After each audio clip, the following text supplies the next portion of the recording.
Gentleman, ರಾಜ್ಯದಲ್ಲಿ ಒತ್ತುವರಿ ತೆರವು ವಿಚಾರ ಕುರ್ಚಿ ಕದನವನ್ನ ರೂಲ್ ಔಟ್ ಮಾಡಿದೆ. ಸದ್ಯ ನಾಯಕತ್ವ ಬಿಕ್ಕಟ್ಟು ಸೈಲೆಂಟ್ ಆಗಿದೆ. ನಾಟಿ ಕೋಳಿ ಸಾರ್ ಮಾತ್ರ ಟ್ರೆಂಡಿಂಗ್ ನಲ್ಲಿದೆ.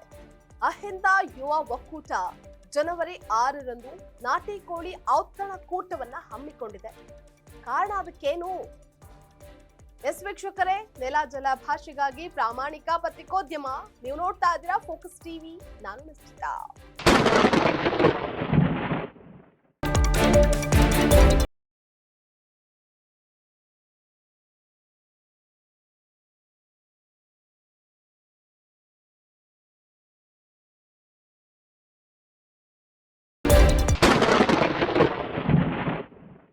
ರಾಜ್ಯದಲ್ಲಿ ಕೋಗಿಲೆಯ ಕೂಗು ಹೆಚ್ಚಾಗಿರೋದ್ರಿಂದ ಡಿಕೆ ಸಿದ್ದು ನಡುವಿನ ಕುರ್ಚಿ ಸಂಘರ್ಷ ಸೈಡ್ ಲೈನ್ ಆಗಿದೆ.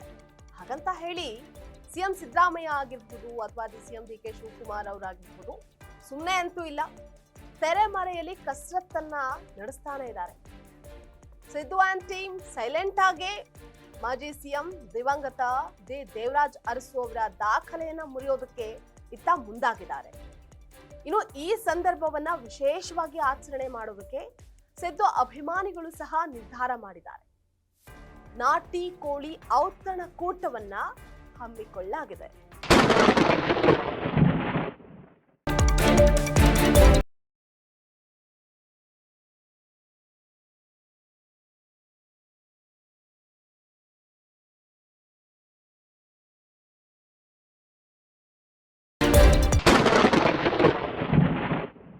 ಇನ್ನು ಕಳೆದ 1 ತಿಂಗಳಿಂದ ರಾಜ್ಯದಲ್ಲಿ ನಾಟಿ ಕೋಳಿ ಸಾರು ಸಿಕ್ಕಾಪಟ್ಟೆ ಸದ್ದನ್ನ ಮಾಡಿತ್ತು. ಪಟ್ಟದಾಟದಲ್ಲಿ ಸಾಲು ಸಾಲು ಮೀಟಿಂಗ್ ಗಳನ್ನ ನಡೆಸಿತ್ತು. ಮೊದಲು ಸಿದ್ದರಾಮಯ್ಯ ಅವರ ನಿವಾಸದಲ್ಲಿ ಬ್ರೇಕ್ಫಾಸ್ಟ್ ಮೀಟಿಂಗ್ ಅನ್ನ ಹಮ್ಮಿಕೊಳ್ಳಲಾಗಿತ್ತು. ಅದಾದ ಬಳಿಕ ಡಿಕೆ ಶಿವಕುಮಾರ್ ಅವರ ನಿವಾಸದಲ್ಲಿ ಸಿದ್ದರಾಮಯ್ಯ ಅವರಿಗಾಗಿ ನಾಟಿ ಕೋಳಿ ಸಾರು ಇಡ್ಲಿಯನ್ನ ಮಾಡಲಾಗಿತ್ತು. ಇದನ್ನ ವಿಪಕ್ಷ ನಾಯಕ ಆರ್ ಅಶೋಕ್ ಅವರು ಟೀಕೆಯನ್ನ ಮಾಡಿದ್ರು ಕೂಡ. ಅಂದಿನಿಂದ ನಾಟಿ ಕೋಳಿ ಟ್ರೆಂಡಿಂಗ್ ನಲ್ಲಿದೆ.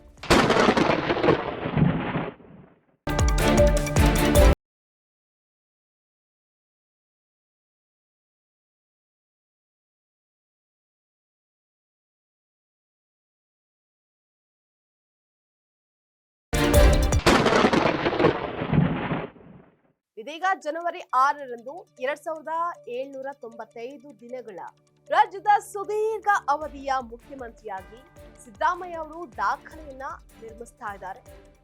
ಈ ಸಂಭ್ರಮವನ್ನ ಆಚರಿಸೋದ್ರ ಸಲುವಾಗಿ ಸಿದ್ದು ಅಭಿಮಾನಿಗಳು ಅಹಿಂದ ಯುವ ಒಕ್ಕೂಟದ ಹೆಸರಿನಲ್ಲಿ ನಾಟಿ ಕೋಳಿ ಔತಣಕೂಟವನ್ನ ಆಯೋಜನೆ ಮಾಡಿದೆ.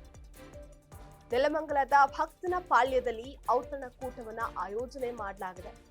ಈ ವೇದಿಕೆಯ ಕಾರ್ಯಕ್ರಮದ ಜೊತೆಗೆ ಮಧ್ಯಾಹ್ನದ ಭೋಜನಕ್ಕೆ ನಾಟಿ ಕೋಳಿ ಸಾರು, ಮುದ್ದೆ, ಕಾಳ್ಗೊಜ್ಜು, ರೈಸ್, ಪುಲಾವ್ ಹೀಗೆ ಸಿಹಿ ತಿಂಡಿಯ ವ್ಯವಸ್ಥೆಯನ್ನ ಕೂಡ ಮಾಡಲಾಗಿದೆ.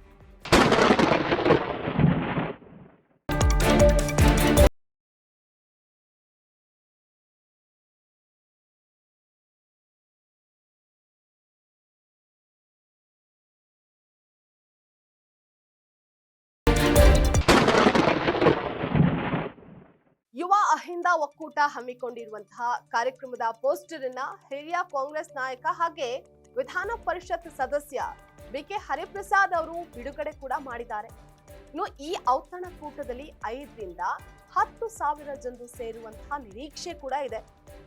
ಈಗಾಗಲೇ ಆನ್ಲೈನ್ ಮೂಲಕ ನೋಂದಣಿ ಮಾಡಿಕೊಳ್ಳಲಾಗ್ತಾ ಇದೆ ಅಂತ ಹೇಳಿ ಆಯೋಜಕರು ಕೂಡ ತಿಳಿಸಿದ್ದಾರೆ.